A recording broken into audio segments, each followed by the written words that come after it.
Justice Sanjeev Khanna ji, justice B.R. गवाई जी, justice Suryakant जी, केंद्रीय मंत्रिमंडल के मेरे साथी श्रीमान अर्जुन राम मेघवाल जी, अटॉर्नी जनरल श्री वेंकट रमणी जी, बार काउंसिल के अध्यक्ष Manan Kumar Mishra ji, supreme court bar association के अध्यक्ष श्री कपिल सिब्बल जी, सुप्रीम कोर्ट के न्यायमूर्तिगण, पूर्व मुख्य न्यायाधीशगण, उपस्थित अन्य महानुभाव, देवी और सज्जनों, आपको सभी देशवासियों को संविधान दिवस की बहुत बहुत शुभकामनाएं। भारत के संविधान का ये 75वां साल पूरे देश के लिए एक असीम गौरव का विषय है। मैं आज भारत के संविधान को, संविधान सभा के सभी सदस्यों को आदरपूर्वक नमन करता हूं। साथियों, हम लोकतंत्र के इस महत्वपूर्ण पर्व का जब स्मरण कर रहे हैं उस समय ये भी नहीं भूल सकते कि आज मुंबई में हुए आतंकी हमले की भी बरसी है। इस हमले में जिन व्यक्तियों का निधन हुआ उन्हें मैं अपनी श्रद्धांजलि देता हूं। मैं देश का ये संकल्प भी दोहराता हूं कि भारत की सुरक्षा को चुनौती देने वाले हर आतंकी संगठन को मुंह तोड़ जवाब दिया जाएगा।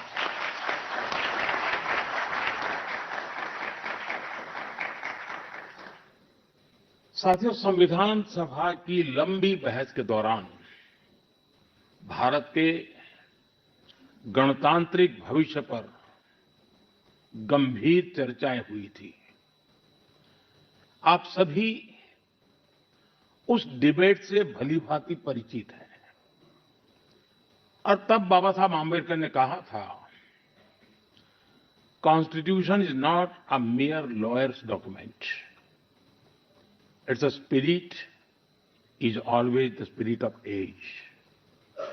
जिस स्पिरिट की बात बाबा साहब कहते थे वो बहुत ही अहम है। देश काल परिस्थिति के हिसाब से उचित निर्णय लेकर हम संविधान की समय समय पर व्याख्या कर सकें, ये प्रावधान हमारे संविधान निर्माताओं ने हमें दिया है। हमारे संविधान निर्माता ये जानते थे कि भारत की आकांक्षाएं, भारत के सपने समय के साथ नई ऊंचाई पर पहुंचेंगे। वो जानते थे कि आजाद भारत की और भारत के नागरिकों की जरूरतें बदलेगी, चुनौतियां बदलेगी। इसलिए उन्होंने हमारे संविधान को महज कानून की एक किताब बनाकर नहीं छोड़ा, बल्कि इसको एक जीवंत, निरंतर प्रवाहमान धारा बनाया। साथियों, हमारा संविधान हमारे वर्तमान और हमारे भविष्य का मार्गदर्शक है। बीते 75 वर्षों में देश के सामने जो भी चुनौतियां आई हैं, हमारे संविधान ने हर उस चुनौती का समाधान करने के लिए उचित मार्ग दिखाया है।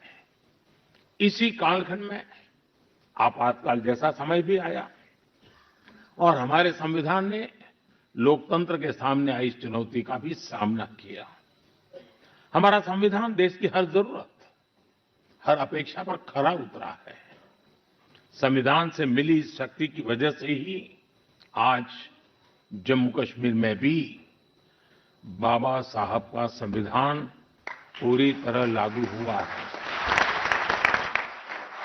आज वहां पहली बार संविधान दिवस मनाया गया है। साथियों, आज भारत परिवर्तन के इतने बड़े दौर से गुजर रहा है। ऐसे अहम समय में भारत का संविधान ही हमें रास्ता दिखा रहा है, हमारे लिए गाइडिंग लाइट बना हुआ है। साथियों, भारत के भविष्य का मार्ग अब बड़े सपनों, बड़े संकल्पों की सिद्धि का है। आज हर देशवासी का एक ही ध्येय है, विकसित भारत का निर्माण। विकसित भारत का मतलब है जहां देश के हर नागरिक को एक क्वालिटी ऑफ लाइफ मिल सके, डिग्निटी ऑफ लाइफ मिल सके। ये सामाजिक न्याय, सोशल जस्टिस का भी बहुत बड़ा माध्यम है और ये संविधान की भी भावना है। इसलिए बीते वर्षों में देश में लोगों के बीच आर्थिक और सामाजिक समानता लाने के लिए कई कदम उठाए गए हैं।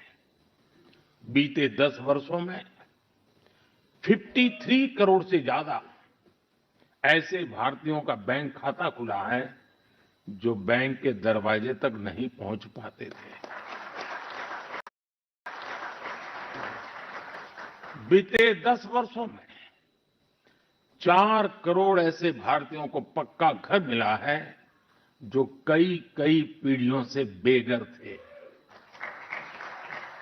बीते 10 वर्षों में 10 करोड़ से ज्यादा ऐसी महिलाओं को मुफ्त गैस कनेक्शन मिला है जो बरसों से अपने घर में गैस पहुंचने का इंतजार कर रही थी।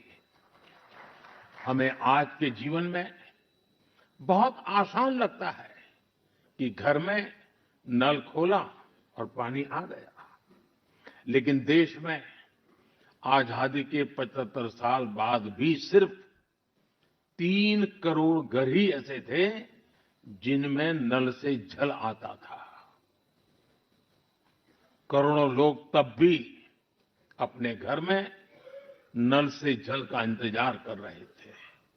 मुझे संतोष है कि हमारी सरकार ने 5-6 साल में 12 करोड़ से ज्यादा घरों को नल से जल देकर नागरिकों का और विशेषकर महिलाओं का जीवन आसान बनाया है। संविधान की भावना को सशक्त किया है। साथियों, आप सभी जानते हैं कि हमारे संविधान की मूल प्रति में भी प्रभु श्री राम, माता सीता, हनुमान जी, भगवान बुद्ध, भगवान महावीर, गुरु गोविंद सिंह जी सभी के चित्र हैं।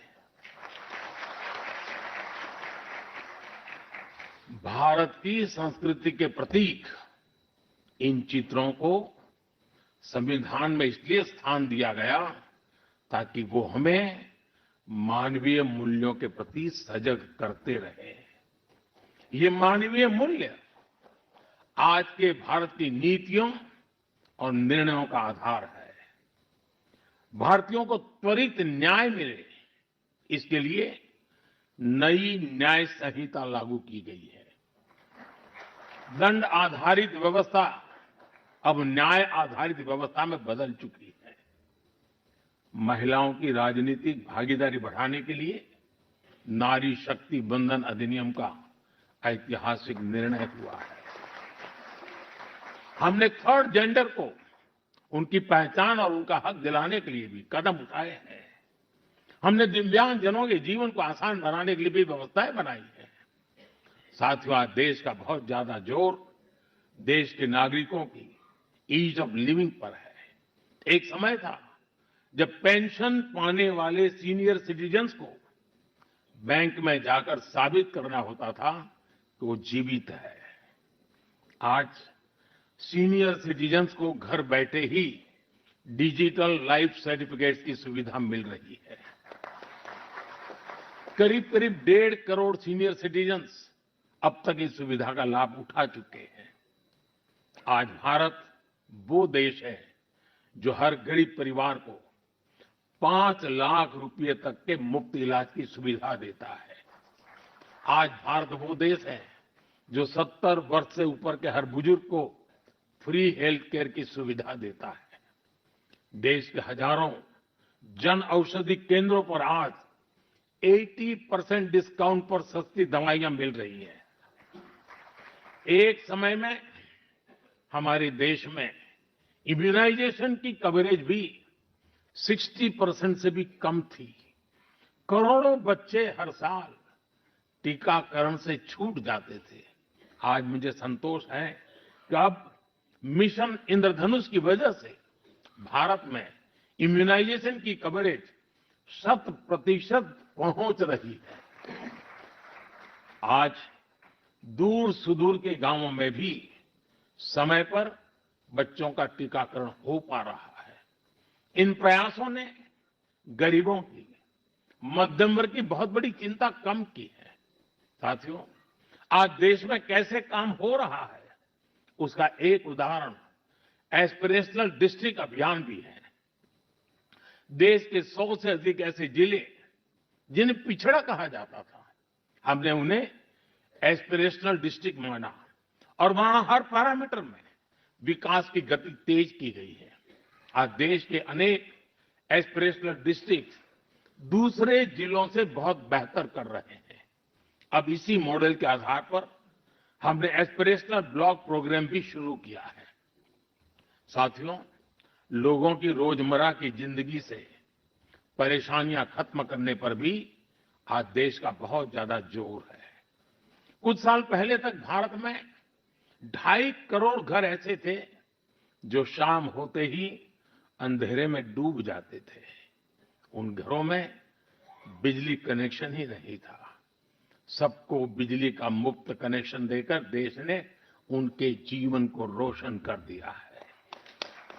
बीते वर्षों में दूर सुदूर इलाकों में भी हजारों की संख्या में मोबाइल टावर्स लगाए गए हैं ताकि लोगों को 4G, 5G कनेक्टिविटी मिलती रहे।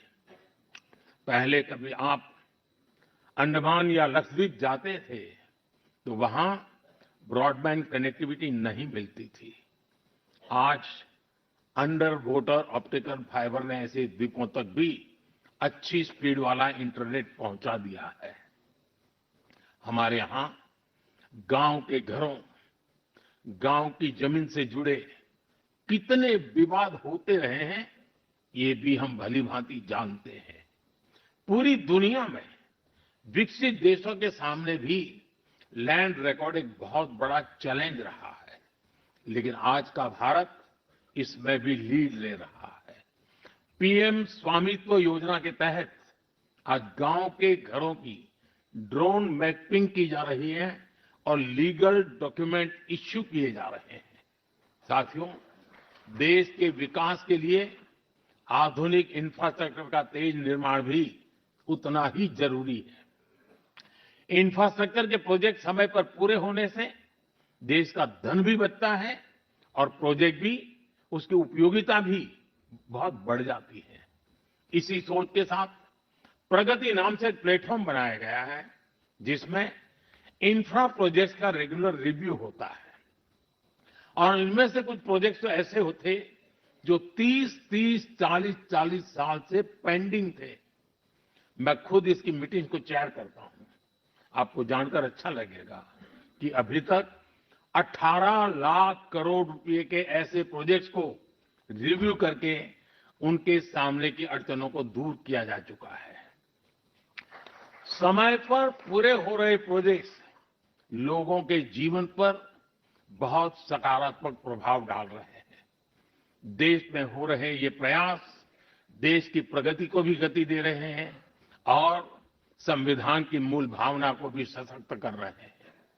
साथियों, मैं अपनी बात डॉक्टर राजेंद्र प्रसाद जी के शब्दों के साथ समाप्त करना चाहूंगा।